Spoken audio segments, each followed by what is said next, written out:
اے علی گڑھ اے جواں قسمت دبستان کہن، اے کہ فکر شمع سے تابندہ تیری انجمن، تیرے پیمانوں میں لرزاں ہے شراب علم فن، حشر کے دن تک پھلا پھولا رہے تیرا چمن۔ دوستو، ترانہ شروع سے آخر تک سننے سے پیشتر آئیے ذرا اس ذات گرامی کا ذکر کرتے چلیں جس نے سرزمین علی گڑھ میں اس طرح چمن بندی کا کام کیا کہ ریخسار علی گڑھ چمن رشک شیراز اور رشک دبستان سمرقند و بخارا بن گیا، اور وہ ہے قابل صد احترام ہستی سر سید احمد خان۔ ذکر سر سید۔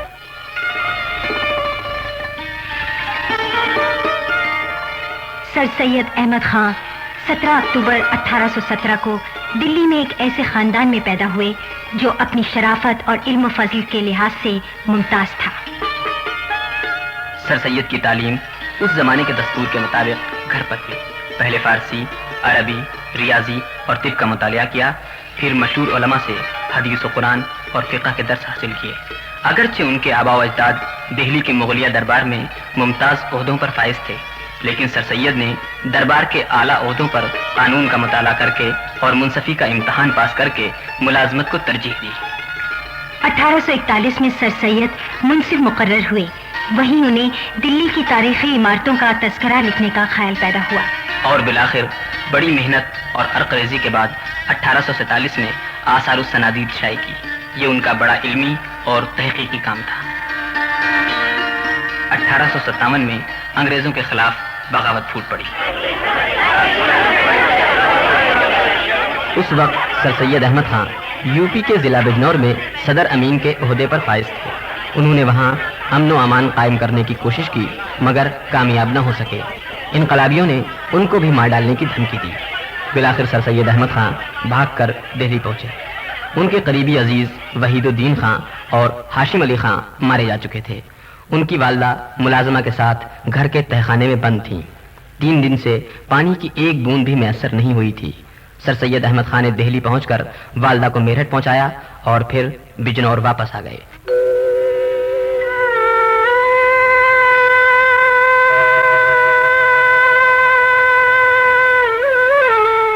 غدر کے وقت سید احمد خان کی عمر 40 سال تھی۔ ہزاروں ہندوستانی بالخصوص مسلمان بے قصور تختہ دار پر چڑھا دیے گئے، ان کی جائیدادیں ضبط کر لی گئیں، گھر مسمار کر دیے گئے۔ سید احمد خان مسلمانوں کی تباہی و بربادی کو دیکھ کر تڑپ اٹھے۔ ان مظالم کا ان پر اتنا گہرا اثر ہوا کہ قبل از وقت بوڑھے لگنے لگے۔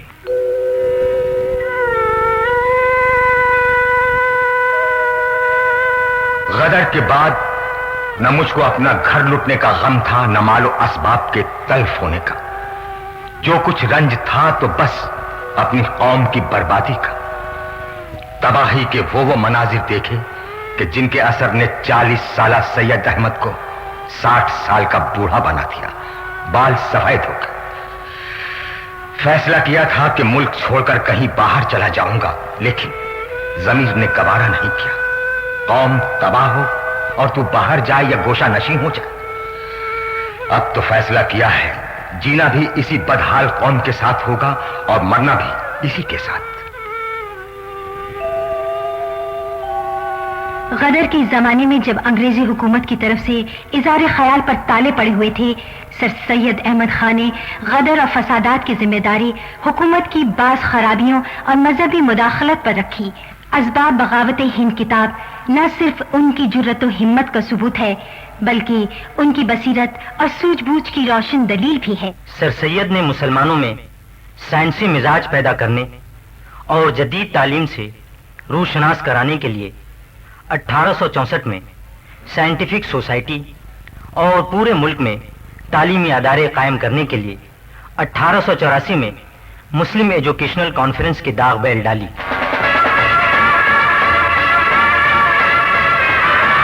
1869 میں سید احمد خان اپنے صاحبزادے سید محمود کے ہمراہ انگلستان گئے اور آکسفورڈ اور کیمبرج یونیورسٹیوں کے نظام تعلیم کا بغور مطالعہ اور مشاہدہ کیا۔ اسی سال ان کو CSI کا خطاب عطا ہوا اور اب وہ سید سے سر سید ہو گئے۔ انگلستان کے دوران قیام میں بھی ان کو ہندوستانی مسلمانوں کی زبوں حالی تڑپاتی رہی۔ محسن الملک کو ایک خط میں اس کا اظہار اس طرح کرتے ہیں: افسوس کہ مسلمان ڈوبے جا رہے ہیں اور کوئی ان کو نکالنے والا نہیں۔ ہائے، امرت تھوکتے ہیں اور زہر نکلتے ہیں۔ افسوس، ہاتھ پکڑنے والے کا ہاتھ جھٹک دیتے ہیں اور مگر کے منہ میں ہاتھ دے دیتے ہیں۔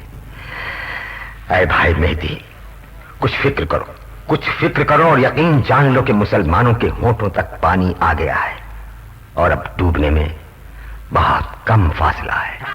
1870 میں انگلستان سے واپس آ کر رسالہ تہذیب الاخلاق جاری کیا۔ اسی رسالے نے مسلمانوں کی مذہبی اور تہذیبی زندگی پر بڑا اصلاحی کام کیا۔ سر سید احمد خان نے کیمبرج کے نمونے پر دارالعلوم یعنی یونیورسٹی قائم کرنے کا تہیہ کر لیا، مگر مسلمانوں بالخصوص علماء کی طرف سے شدید مخالفت کی گئی۔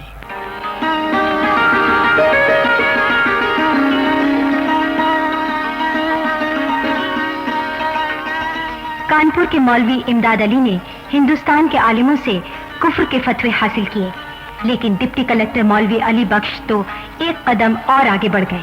جی ہاں، مولوی علی بخش نے سر سید کے خلاف مکہ معظمہ سے 4 کفر کے فتوے حاصل کیے۔ غرض کہ سر سید کو کیا کیا کچھ نہ کہا گیا، مگر واہ سر سید، گالیاں کھا کے بے مزہ نہ ہوا۔ کفر کے فتووں کے باوجود پائے سے بات میں ذرا سی لغزش نہ آئی۔ اپنے رفیق محسن الملک کو ایک خط میں اس طرح لکھتے ہیں: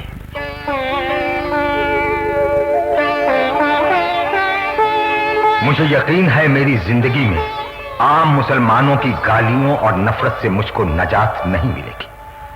اگرچہ ایسی باتوں سے کہیں دل کو ملال آتا ہے جو مقتضائے بشریت ہے، مگر فی الفور دل میں اس خیال کے آتے ہی رفع ہو جاتا ہے کہ آج تک کوئی نیکی چاہنے والا ایسا نہ ہوا جس کے مقابل کوئی نہ کوئی مخالف کھڑا نہ ہوا۔ حضرت آدم، حضرت نوح، حضرت عیسیٰ، محمد رسول اللہ صلی اللہ علیہ وسلم، خلفائے اربعہ، محی الدین عبد القادر جیلانی، مجدد الف ثانی، محمد اسماعیل دہلوی و اعلی حاضر قیاس، بس میں تو ان کی جوتیوں کے برابر بھی نہیں۔ میری مخالفت پر کمر باندھنی کچھ بڑی بات نہیں۔ مولانا شبلی نعمانی نے سر سید پر نظم لکھی اور ان کی زندگی کی صحیح عکاسی کی۔ گزرا وہ ہر ایک راہ گزر پر، دی اس نے صدا ہر ایک در پر، ہر ایک کو یہ ماجرا سنایا، ہر بزم میں اپنا راگ گایا، ناکام رہا صدائیں دے کر، دشنام سنی دعائیں دے کر، برگشتہ کہا کسی نے دین سے، لعنت کا صلہ ملا کہیں سے، کیا تلخ ملے جواب اس کو، کیا کیا نہ دیے خطاب اس کو۔ اور پھر ایک اور جگہ سر سید ایک مضمون میں لکھتے ہیں: ہم دیکھتے ہیں کہ جن لوگوں نے عام بھلائی پر کمر باندھی اور اپنی قوم کی بہتری و بہبودی میں کوشش کی، ان کو دنیا کے ہاتھ سے بالتخصیص اپنی قوم سے کیا ملا؟ کوئی سولی پر چڑھایا گیا، کوئی آرے پر چیرا گیا، کوئی جلا وطن کیا گیا۔ بس ہم کو جو اپنی قوم سے ہونا چاہیے تھا اس کا کروڑواں حصہ بھی نہیں ہوا۔ یہ کہنا صحیح نہیں ہوگا کہ سارے کے سارے علماء سر سید کے خلاف تھے۔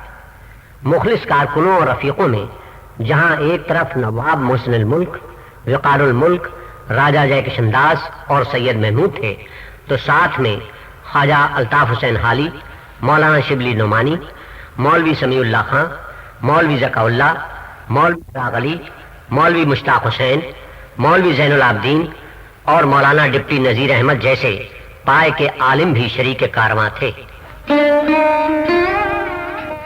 مولوی سراج احمد سنبھلی نے تو سر سید مخالف مولویوں کے اس فتوے پر، جس میں سر سید کو کافر کہا گیا تھا، دستخط کرنے سے انکار کر دیا، یہ کہتے ہوئے: میں ایسے شخص کے خلاف کفر کے فتوے پر دستخط کیسے کر سکتا ہوں جس کو میں نے اپنی آنکھوں سے حضور صلی اللہ علیہ وسلم کے ذکر مبارک پر زارو قطار روتے ہوئے دیکھا ہو؟ لے جاؤ اس فتوے کو، جلا دو اسے، میں اس پر دستخط نہیں کروں گا۔ مولانا ڈپٹی نذیر احمد جو اردو کے پہلے ناول نگار ہیں اور عالم دین بھی تھے، سر سید کے بعض مذہبی خیالات سے اختلاف رکھنے کے باوجود سر سید کے کاموں کو سراہتے تھے اور ان کے بڑے ہی مداح تھے۔ چنانچہ ایک جگہ فرماتے ہیں، میں نے آج تک سر سید کی دعوت کو رد نہیں کیا اور انشاءاللہ کروں گا بھی نہیں، باوجود ہے کہ میں ان سے بعض باتوں میں اختلاف بھی کرتا ہوں، تاہم میرے دل میں ان کی ایسی عظمت ہے کہ اگر ان کے تمام عقائد سے اتفاق رکھتا اور مجھ کو پیر کی تلاش بھی ہوتی تو میں ضرور ان کے ہاتھ پر بیعت کر لیتا۔ رکاوٹوں اور مخالفتوں کے باوجود سر سید اپنے مشن میں لگے رہے۔ بالآخر 18 جنوری 1877 کو وائس رائے لارڈ لیٹن کے ہاتھوں محمڈن اینگلو اورینٹل کالج کا سنگ بنیاد رکھ دیا گیا۔ رسم سنگ بنیاد کے موقع پر سر سید احمد خان کا دیا ہوا پیغام صحیح پیشن گوئی ثابت ہوا۔ آج جو ہم بیج بو رہے ہیں وہ ایک دن تناور درخت ہو جائے گا۔ ہمارے ملک کے بڑ کے درخت کی طرح اس کی شاخیں زمین میں جڑ پکڑ لیں گی اور پھر ان سے نئی اور مضبوط شاخیں پیدا ہوں گی۔ یہ کالج ایک یونیورسٹی کی شکل میں پروان چڑھے گا جس کے طالب علم ملک کی طول و عرض میں پھیل جائیں گے اور آزادانہ تحقیق، وسیع القلبی رواداری اور سچے اخلاق کی تعلیمات پھیلائیں گے۔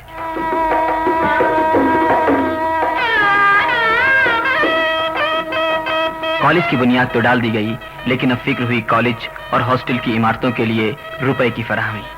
چندہ جمع کرنے کے لیے اپنے ذاتی مصارف پر دور دراز کے سفر کیے، عوام و خواص سے اپیلیں کی، چندہ جمع کرنے کی نئی نئی ترکیبیں نکالی۔ سر سید کو اگر کوئی کھانے پر بلاتا تو اس سے کہتے کہ وہ رقم جو کھانے پر خرچ ہوگی اس کو کالج کے لیے چندے کی شکل میں دے دیا جائے۔ سر سید نے اپنے پوتے راس مسعود کی بسم اللہ کی رسم راجہ جے کشن داس کے گود میں ادا کروائی۔ اس موقع پر راجہ صاحب نے 500 روپے راس مسعود کی نظر کیے، جس کو سر سید احمد خان نے اسٹریسی ہال کی تعمیر کے فنڈ میں جمع کرا دیے اور راجہ جے کشن داس کے نام کا کتبہ اسٹریسی ہال میں نصب کرا دیا۔ کالج کے چندے کے سلسلے میں سر سید نے اسٹیج کا ایک پروگرام بھی کیا۔ اسی موقع پر ان کی تقریر نے مالدار طبقے کو جھنجھوڑ کر رکھ دیا۔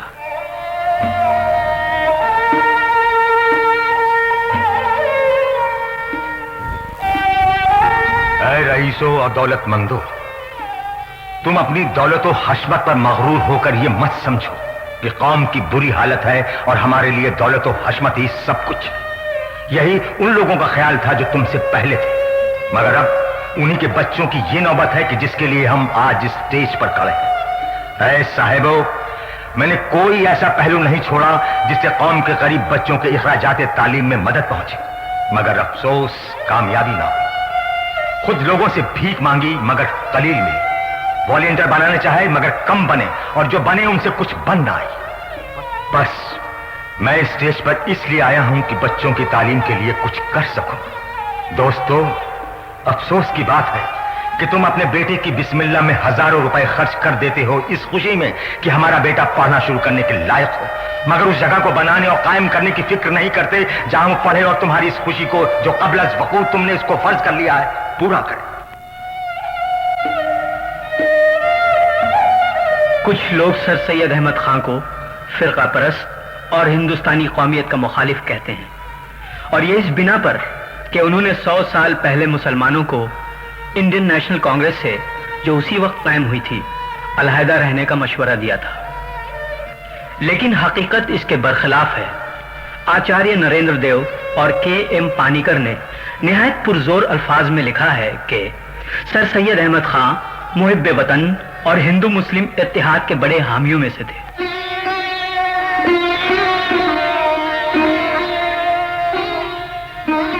پنڈت جواہر لال نہرو نے اپنی سوانح عمری میں سر سید احمد خان کے نظریے کی تصدیق اس طرح کی ہے: مغربی تعلیم کی طرف مسلمانوں کو راغب کرنے کا سر سید کا عمل صحیح سمت ایک اہم قدم تھا۔ اس کے بغیر مسلمان جدید طرز کی ہندوستانی قومیت کی تعمیر میں مؤثر کردار ادا نہیں کر سکتے تھے۔ وہ تاریخی اور نظریاتی طور پر بورژوا نظام کے لیے تیار نہ تھے، اس لیے کہ ہندو حضرات کی طرح انہوں نے اس طرف کبھی توجہ ہی نہیں کی تھی۔ سر سید کی سرگرمیاں اگرچہ بڑی معتدل نظر آتی ہیں، لیکن در حقیقت وہ صحیح سمت ایک عظیم انقلاب کی رہنمائی کر رہی تھیں۔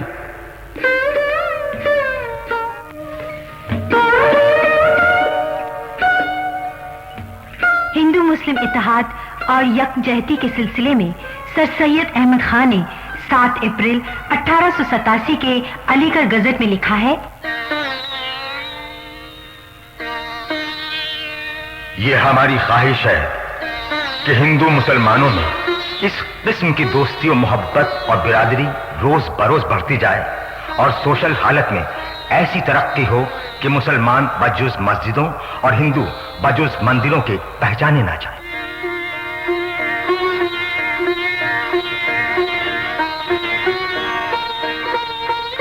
سر سید نے غازی پور میں 1864 میں جب پہلا اسکول قائم کیا تو اس کا افتتاح کرنے والے 2 اصحاب میں سے ایک سردیو نارائن سنگھ تھے۔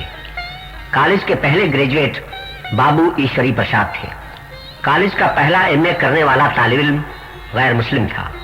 کالج کا پہلا LLB کرنے والا طالب علم بھی غیر مسلم تھا۔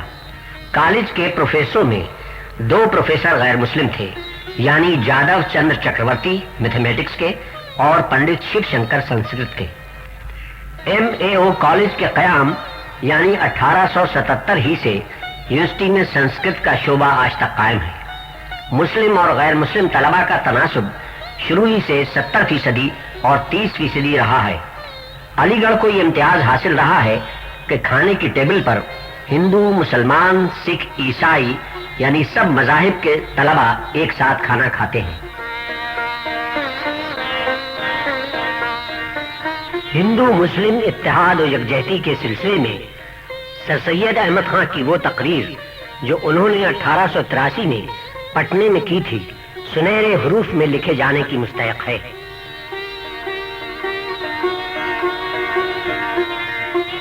یہ ملک ہندوستان ہی ہم دونوں کا وطن ہے، اس کی سیوا سے ہی ہم دونوں جیتے ہیں، مقدس گنگا جمنا کا پانی پیتے ہیں، ہندوستان کی پیداوار ہم دونوں کھاتے ہیں، مرنے میں جینے میں ہم دونوں کا ساتھ ہے۔ ہندوستان میں رہتے رہتے ہم دونوں کا خون بدل گیا ہے، دونوں کی رنگتیں یکساں ہو گئی ہیں، دونوں کی صورتیں بدل کر ایک دوسرے کے مشابہ ہو گئی ہیں۔ مسلمانوں نے ہندوؤں کی سینکڑوں رسمیں اختیار کی اور ہندوؤں نے مسلمانوں کی سینکڑوں عادتیں لے لی، یہاں تک کہ ہم دونوں نے مل کر ایک زبان اردو پیدا کر لی۔ دوستو، میں نے بارہا کہا ہے اور پھر کہتا ہوں کہ ہندوستان ایک دلہن کے مانند ہے جس کی خوبصورت اور رسیلی 2 آنکھیں ہندو اور مسلمان ہیں۔ اگر وہ دونوں آپس میں پھوٹ اور نفاق رکھیں گی تو ہماری دلہن بھینگی ہو جائے گی، اور ایک دوسرے کو برباد کر دیں گے تو یہ دلہن کانی ہو جائے گی۔ قومی یکجہتی کے قیام کی اس سے بڑھ کر آرزو اور کیا ہو سکتی ہے، جس کا اظہار سر سید احمد خان نے اپنی وفات سے چند ماہ پیشتر علی گڑھ گزٹ میں اس طرح کیا تھا۔ ہم نے سنا ہے کہ بریلی میں ہندو مسلمانوں نے نہایت خوبی سے ایک دوسرے کی محبت کا ثبوت دیا ہے، یعنی بقرعید کے روز مسلمانوں نے گائے کی قربانی نہیں کی بلکہ ہندوؤں کی خاطر بکرے اور بھیڑوں کی قربانی کی، اور ہندوؤں نے محرم کے زمانے میں سبیلے لگانے کا اور مسلمانوں کے ساتھ غم میں شریک ہونے کا اقرار کیا ہے۔ ہماری بھی مدت سے یہی رائے ہے کہ اگر گائے کی قربانی ترک کرنے سے آپس میں ہندو مسلمانوں کی دوستی اور محبت قائم ہو تو گائے کی قربانی نہ کرنا اس کے کرنے سے 1000 درجہ بہتر ہے۔ کالج کے چندے کے سلسلے میں سر سید نے پورے ملک میں خاص شہروں کا دورہ کیا، بالخصوص پنجاب کے شہر لاہور میں جنوری 1884 میں ہزاروں مرد و عورت کے جلسے میں سر سید کی پردرد اور پرسوز تقریر نے جادو کا سا اثر کیا۔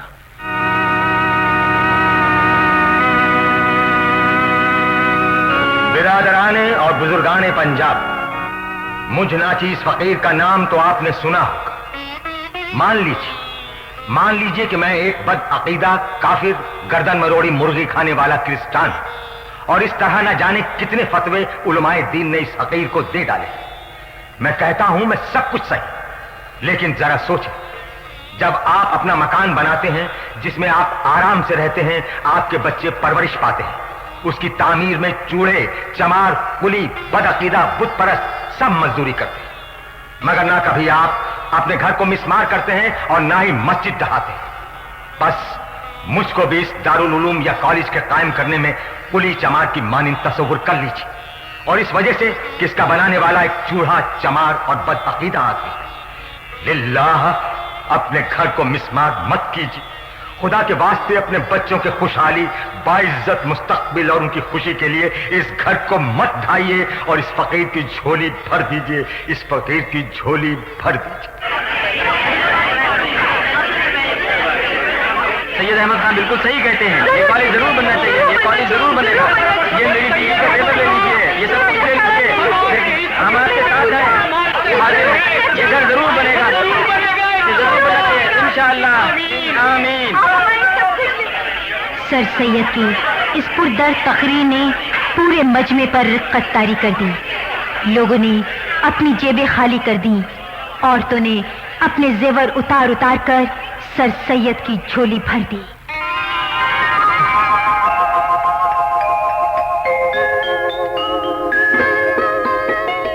سر سید کے مخالف کالج کی ترقی اور مقبولیت کو دیکھ کر منہ چھپانے لگے، حتیٰ کہ اکبر الہ آبادی تک جو پہلے مخالف تھے سر سید احمد خان کے معترف ہو گئے اور ان کو کہنا پڑا، ہے یہی بہتر علی گڑھ جا کے سید سے کہوں مجھ سے چندہ لیجئے، مجھ کو مسلمان کیجئے۔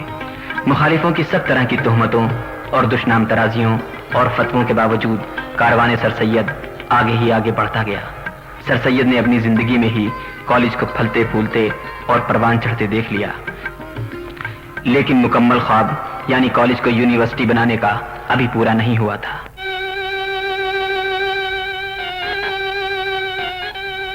24 مارچ 1898 کو یکایک ان پر بیماری کا حملہ ہوا، تمام تدبیریں کی گئیں مگر مرض بڑھتا ہی گیا۔ 26 مارچ 1898 کی شب میں 10 بجے قوم کا یہ عظیم مرد مجاہد اور محسن اعظم ہمیشہ ہمیشہ کے لیے سو گیا۔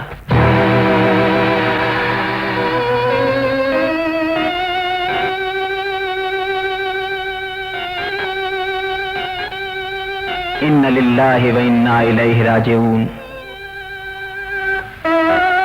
پروفیسر آرنیل نے سر سید کے انتقال پر اپنے خیالات کا اظہار اس طرح کیا، ہندوستان میں ہم کو ایسے شخص کی مثال جیسا کہ وہ تھا کہاں مل سکتی ہے کہ نہ اس کے پاس جاہ و مرتبہ تھا نہ دولت تھی، باوجود اس کے کہ وہ ہندوستان میں مسلمانوں کی قوم کا سردار بن کر ظاہر ہوا۔ یہ وہ مرتبہ ہے جو اس سے پہلے کسی شخص کو تلوار کے زور سے بھی حاصل نہیں ہوا۔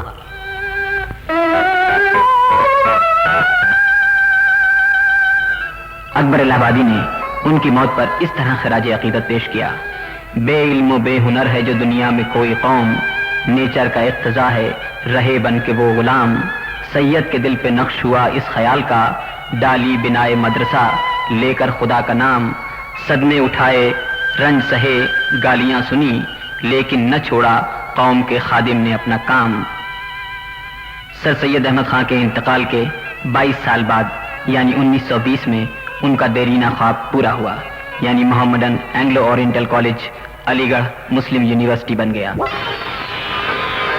دنیا کی تمام یونیورسٹیوں میں مسلم یونیورسٹی کو یہ امتیاز حاصل ہے کہ سب سے پہلے ایک خاتون نواب سلطان جہاں بیگم آف بھوپال کو 1920 میں یونیورسٹی کا پہلا چانسلر بنایا گیا، جنہوں نے 1930 تک چانسلر کے فرائض بخوبی انجام دیے۔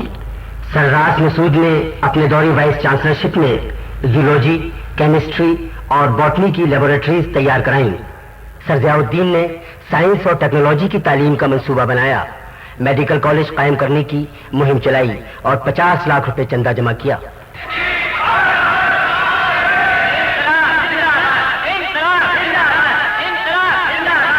جنگ آزادی میں بھی علی گڑھ کے سپوت کسی سے پیچھے نہیں رہے۔ 1903 اور 1904 میں کالج میں انڈر گراؤنڈ یعنی خفیہ تنظیمیں جنگ آزادی کے لیے بنی، جن میں ڈاکٹر سید محمود، عبد الرحمن صدیقی، شعیب قریشی، خلیق الزماں، عبد الرحمن پشاوری، مولانا حسرت موہانی، سجاد حیدر اور عبد الرحمن بجنوری شامل تھے۔ ستیہ گروہوں کے لیے جتھے بنائے گئے۔ شفیق الرحمان، امیر عالم اور سید محمد ٹونکی کے پہلے جتھے نے ملک کے مختلف علاقوں کا دورہ کیا۔ مولانا شوکت علی اور محمد علی نے خلافت تحریک کے ذریعے مسلمانوں میں آزادی کی لہر دوڑائی۔ گاندھی جی اس تحریک کے حامی تھے۔ علی برادران نے گاندھی جی کو مسلمانوں کا لیڈر بنا دیا۔ مولانا محمد علی نے گول میز کانفرنس میں موت یا آزادی کا اعلان کیا۔ مولانا حسرت موہانی نے 1921 میں کانگریس کے سیشن میں مکمل آزادی کا نعرہ دیا۔ مادر درسگاہ کے ایک اور سپوت راجہ مہندر پرتاپ سنگھ نے ملک سے باہر انقلابی حکومت قائم کی۔ لیکن 1947 میں ملک کی تقسیم کے بعد جب آزادی کا سورج طلوع ہوا تو یونیورسٹی پر بحرانی کیفیت طاری ہو گئی۔ ایسے نازک وقت پر ڈاکٹر ذاکر حسین نے جب 1948 میں علی گڑھ یونیورسٹی کی بحیثیت وائس چانسلر باغ ڈور سنبھالی تو حقیقت پسندانہ انداز میں یوں روشنی ڈالی: ہمارے ملک کے سامنے ایک عظیم الشان کام ہے، ایک اچھی قومی زندگی کی تعمیر کا کام۔ اس میں ضرورت ہے کہ قوت کا ایک ایک شمع خوشی خوشی لگا دیا جائے۔ علی گڑھ جس طرح کام کرے گا، علی گڑھ جس اسلوب سے سوچے گا، علی گڑھ ہندوستانی زندگی کے مختلف شعبوں کے لیے جو پیشکش دے گا، اس سے متعین ہوگا ہندوستانی قومی زندگی میں مسلمانوں کا مقام۔ جس طرح آزادی کی لڑائی میں مولانا محمد علی، مولانا حسرت موہانی، رفیع احمد قدوائی، ڈاکٹر سیف الدین کچلو، راجہ مہندر پرتاپ سنگھ اور شیر کشمیر شیخ محمد عبداللہ نے مادر درسگاہ کا نام اونچا کیا، اسی طرح میدان ادب میں بھی چمن سر سید کے نونہالوں نے دھومیں مچائیں۔ ادیبوں میں رشید احمد صدیقی اور سہیل اقبال، مولوی عبدالحق اور ڈاکٹر ذاکر حسین، سجاد حیدر اور ڈاکٹر سید عابد حسین، خواجہ غلام السیدین، اعلی مسرور اور ڈاکٹر محمد اشرف، خواجہ احمد عباس، عصمت چغتائی اور اختر رائے پوری، سبط حسن اور سعادت حسن منٹو، قاضی عبدالستار، سلمہ صدیقی اور اقبال مجید۔ شاعروں میں مولانا حسرت موہانی، سہیل اقبال، اختر انصاری اور معین احسن جذبی، علی سردار جعفری اور اختر الایمان، جانثار اختر اور اسرار الحق مجاز، خورشید الاسلام، منیب الرحمان اور شکیل بدایونی، شہاب جعفری اور باقر مہدی، خلیل الرحمان اعظمی اور انجم اعظمی، ساجدہ زیدی اور زاہدہ زیدی، صلاح الدین پرویز اور شہریار۔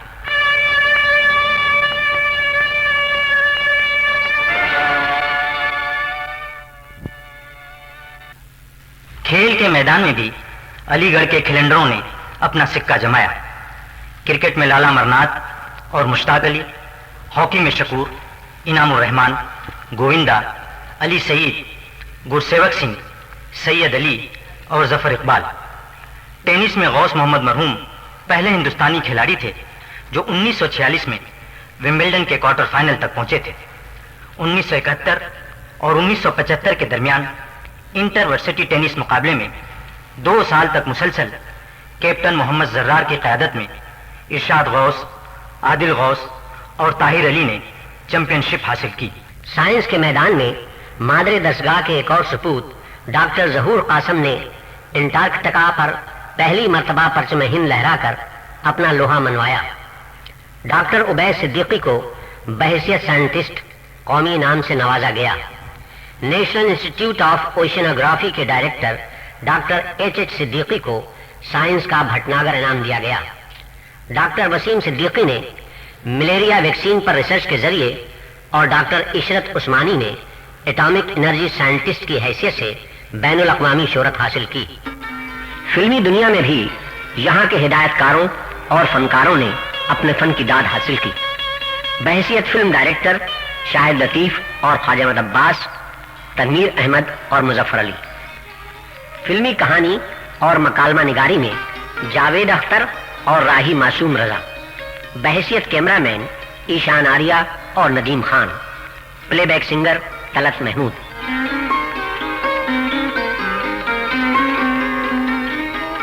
فلمی شاعروں میں شکیل بدایونی، جانثار اختر، اختر الایمان اور شہریار۔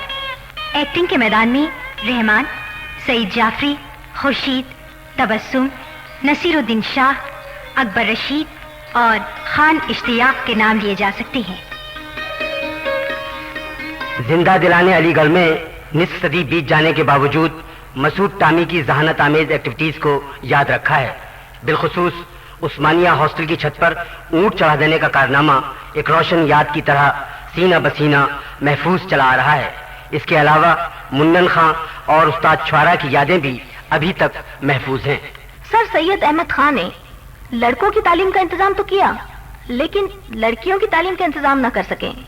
اس کمی کو پورا کیا سر سید کے رفیق شیخ محمد عبداللہ نے، جن کو پاپا میاں کے نام سے یاد کیا جاتا ہے. 1907 میں شیخ محمد عبداللہ صاحب نے اپنی بیگم آلابی کی شرکت و تعاون سے لڑکیوں کے اسکول کی بنیاد ڈالی اور یہی اسکول آگے چل کر گرلز کالج بنا.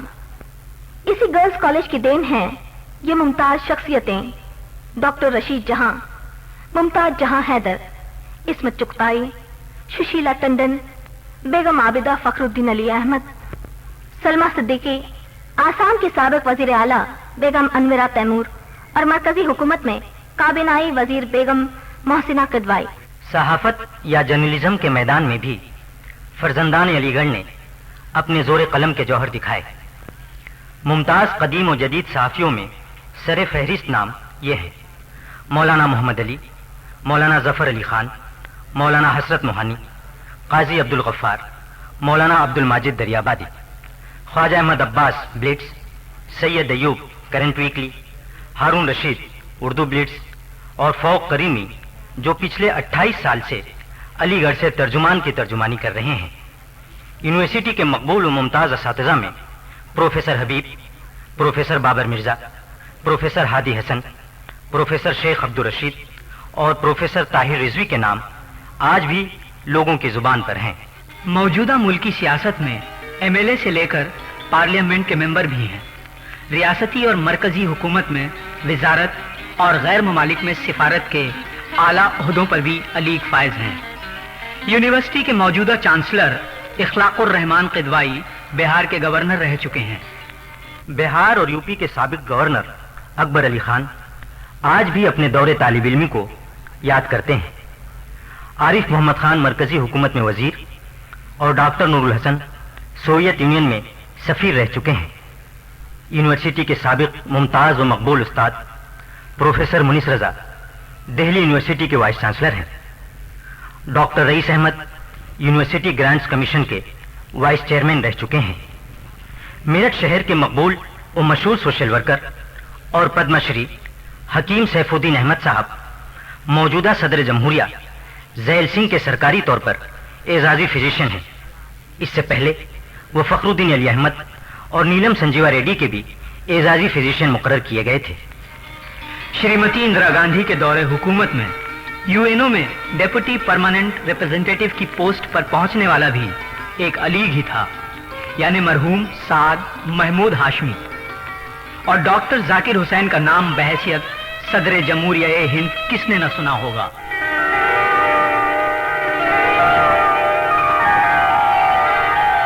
ڈاکٹر ذاکر حسین کے بعد کرنل بشیر حسین زیدی وائس چانسلر بنائے گئے. زیدی صاحب نے یونیورسٹی میں قدم رکھتے ہی تعمیرات کا سلسلہ شروع کرا دیا اور ویران جگہوں کو سبزہ زار اور آبادی میں تبدیل کر دیا.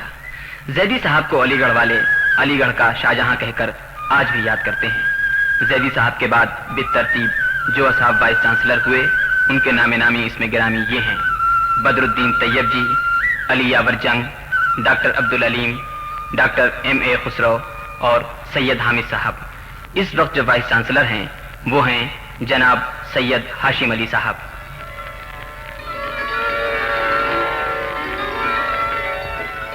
ڈاکٹر ذاکر حسین کے دور میں ایک نئی اور حسین، بے مثال اور قابل فخر تہذیبی روایت کی داغ بیل پڑی، یعنی ترانہ علی گڑھ کی تخلیق. اس تہذیبی روایت کی داغ بیل ڈالنے کا سہرا بھی مادر درس گاہ کے ایک اور سپوت اشتیاق محمد خان کے سر ہے. آئیے ترانہ شروع کرنے سے پہلے اس کی موسیقی کے خالق اشتیاق محمد خان صاحب سے گفتگو کرتے چلیں.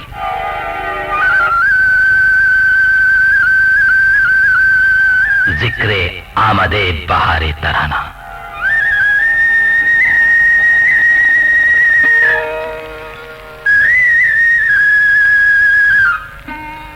اشتیاق صاحب،